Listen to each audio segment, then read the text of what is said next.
Hi, I'm Dominic Davis, and I'm the founder of Pink Therapy and a therapist and trainer with around 40 years experience of working with GSRD clients and therapists.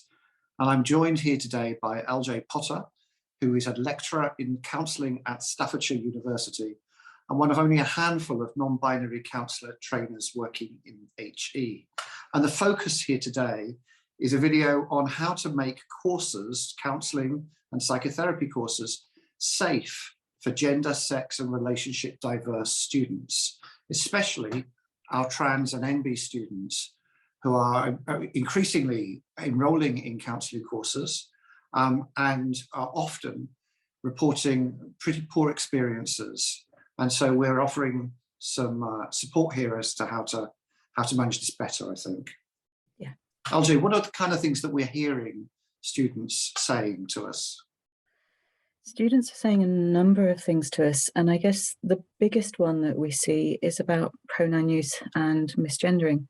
So students are consistently being gendered with the wrong binary gender, or people are finding it complex to use they, them or neo pronouns for students.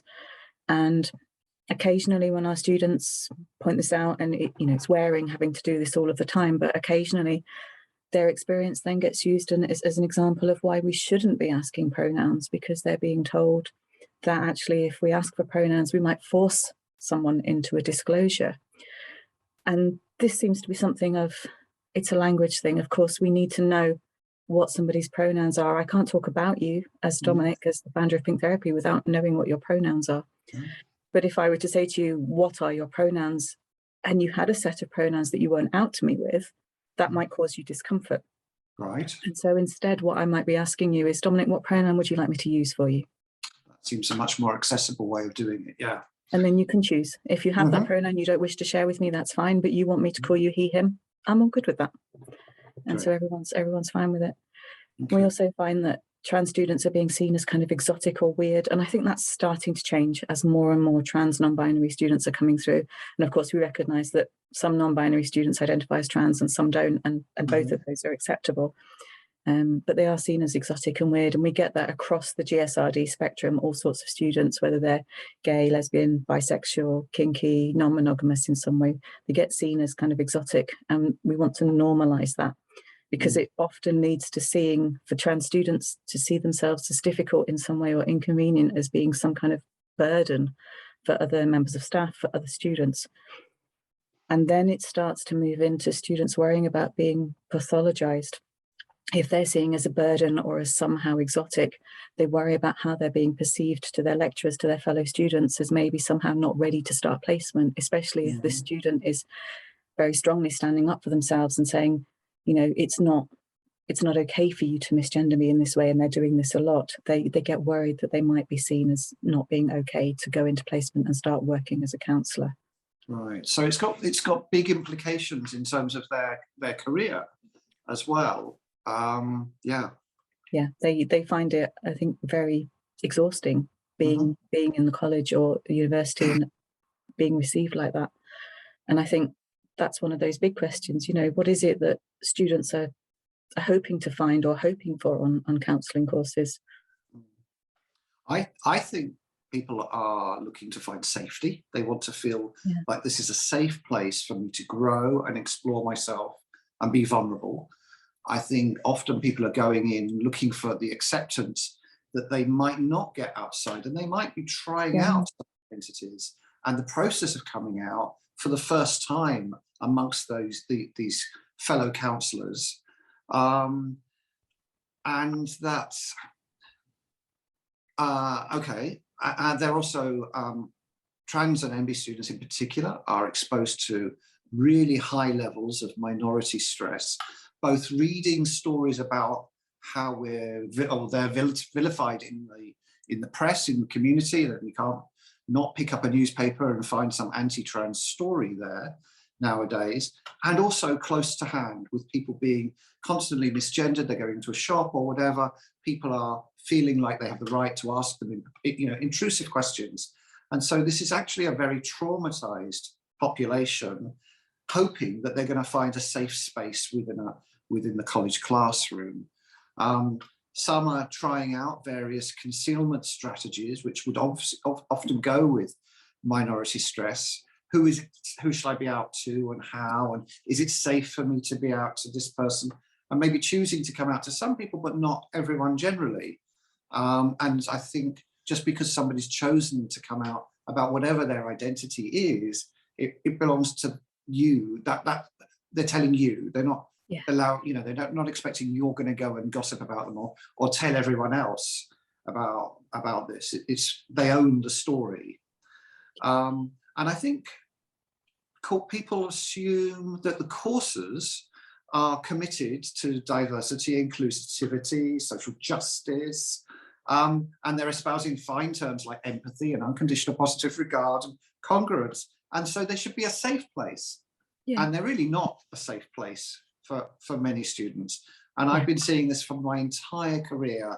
I've written papers about it twice, and it's actually not getting any better, which is why I think I wanted to ask you to help us make this video and maybe try and get the word out in a wider way. Yeah. Courses rely on students for self-disclosure. It's the bread and butter of the material. We practice our triads on ourselves, and we're supposed to use our own material. And yet, and that's a way of learning about difference and diversity, as well as trying my skills, as well as increasing my self-awareness. And that can't happen if the climate isn't safe enough for students to be themselves and to be opened up. Yeah, absolutely. What's the purpose of PD groups, professional development groups, personal development groups in programs? I think it's interesting that you say that, and listening to you talking about self-disclosure and courses being a safe place to come out. My course was one of the first places in my life where I came out as a non-binary student.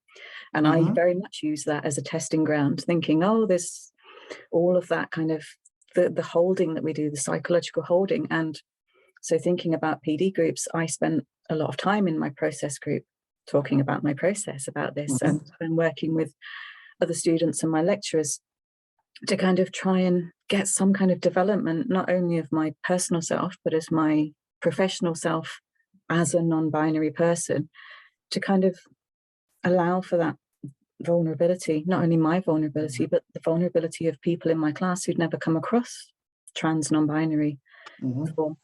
You know, for me, the purpose of a personal development group as a lecturer is to allow space not only to hear the other's material, which we might do as a counsellor, but also to react as ourselves and have our own process in the PD group be heard in a way that, you know, as a counsellor, we're not making those self-disclosures to clients. It's not about how we are reacting in a big way to the material, but in process group, we want to be our real, genuine self in response to not only what we're bringing, but what other students are bringing as well.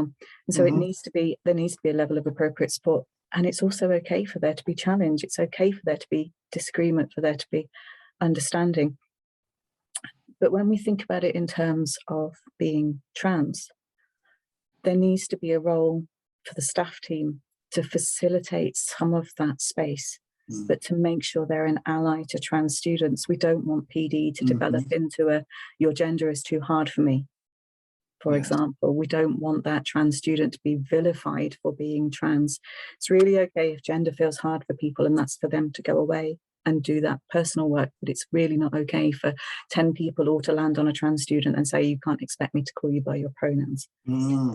So we really want that space to be facilitated, and for trans students to feel that they've got allies, not only amongst their peers, but also amongst the staff. I think that's something that's really big, and we often don't consider, you know, we say to students, oh, take those big things to counselling, which is absolutely genuine, and you know, it's a valid thing to suggest. But actually, as a staff member for students who are trans non-binary, it's my responsibility to look after my students in that way, to facilitate their own process. Because for me, if a cis student can't conceive of a trans identity, if they routinely misgender me, if they routinely misgender trans and non-binary students, are they ready to practice? Right. Because we don't know who's going to walk through the door. And if a student cannot see a trans person as they walk through the door, are they ready to do that work? And so I think there's a responsibility of the staff team there in making sure that we teach around gender and sexuality and relationship diversity all across the spectrum. For example, with the rise of 50 Shades of Grey, you know, kink is much more out there now and people are much more exploring it. So they're also bringing it in. So we need this wide understanding around gender and sexuality, and not the way it used to be with kind of heterosexuality, monogamy. It's one relationship all the way through. We need to be including all of this stuff routinely, but also doing the deep dive. What does it mean to be trans or non-binary? What does it mean to be cisgender? What does it mean to be heterosexual? It's not just about teaching about the other, but also about examining ourselves. What does my heterosexuality mean? What does my lesbian identity mean? You know, those kinds of things. We're not just looking at the other, we are looking at ourselves. So I think there's a range of things that we can do, but I also think occasionally it gets really bad. Like it can feel really bad for students. And I wonder, like, you know, what's the bottom line? If things are bad, what's the bottom line? Well, I think in the first instance, I would encourage people thinking of training as a therapist to do their due diligence and check out the course first. We've got a guideline of a series of questions that students, prospective counselling students, can think about and interview a training body, because you're going to be spending £20,000 to £70,000 on your training. For people who are coming to this later in life, you're never probably going to recoup that investment off your earnings. So it's like really important you find a safe space to do this work, because you won't be able to do the training, you won't be able to explore yourself as much as you can and be the best counsellor you can be, unless you find a safe space to do it. So we've got a document, and I'll put that into the notes. I think so. So firstly, check out the course. Ask other people: is this a good course for me? Or, you know, do they have faculty? Do they have other students who feel safe there? But if it is bad, Pink Therapy have a group of volunteer mentors who are people who've already been through their trainings and are willing to support GSRD students through theirs. And you can maybe have a one-off session, or maybe be shadowed for a while. That's being supported with how to handle some of this in your classes. But who else can you complain to? How do you, if it's bad within the college or university, who do you go to? Yeah, and you're right, the Pink Therapy Mentor Scheme is amazing, and I've seen several students post about it in the Pink Therapy Facebook group, for example, talking about how amazing they found it. That's great in that interpersonal support, but where do our students go structurally? And they've got different options. So some students are going to be in a local college course, but they'll probably have a student rep. So they want to go to a student rep first. If that's not possible, they want to go to their course director. If they're in a university or they're in a college affiliated to a university, they've got other places to go. Again, it might be student rep. Also the student union. It's not just a place for people to go and socialise, it's a proper union that is aimed at supporting students. But they might also go to the course tutor or the course leader or the head of school. Most universities these days just keeps going up. But most universities these days will have something like a dean of student experience or the vice chancellor of student experience, but there'll be somebody that's responsible specifically for your experience as a student, and they care about things like this because it makes a big difference. If you're not part of a university and you're part of a college that's linked to a university, there'll be a link tutor. So if your course is a degree accredited by somebody else, so Staffordshire accredits different degrees for small colleges. So if someone on a small college had a problem, they would come to our link tutor and they could make a complaint there, and we would have a look at that. And when I was talking to our link tutor for a course, she said she gets emails from students all the time and she's really happy to respond to those directly. So that's also available. It should be easily available to students. You can ask for that information. And then I guess, or if all else doesn't feel like it works, then the external validating body, if it's accredited by BACP, NCS, UKCP, any of those, you can go to those. if your course isn't accredited and it feels like one member of staff in particular is a problem, you also then have that available. They will be in a member of a body, and you can take that one person to a body. And I've certainly seen recently, BACP has a course listed, a lecturer from a course listed as a complaint that was made by a student, and that was investigated through their process. So those are there, and that, I guess, is the kind of thing that a pink therapy mentor might be able to help support with. So bringing in that kind of the personal and the structural together. And there's the counselling and psychotherapy union as well, isn't there? So yeah, students could join essentially a trade union and get support from the union rep. Yeah, definitely. And it's fairly cheap if you're a student as well. Yeah.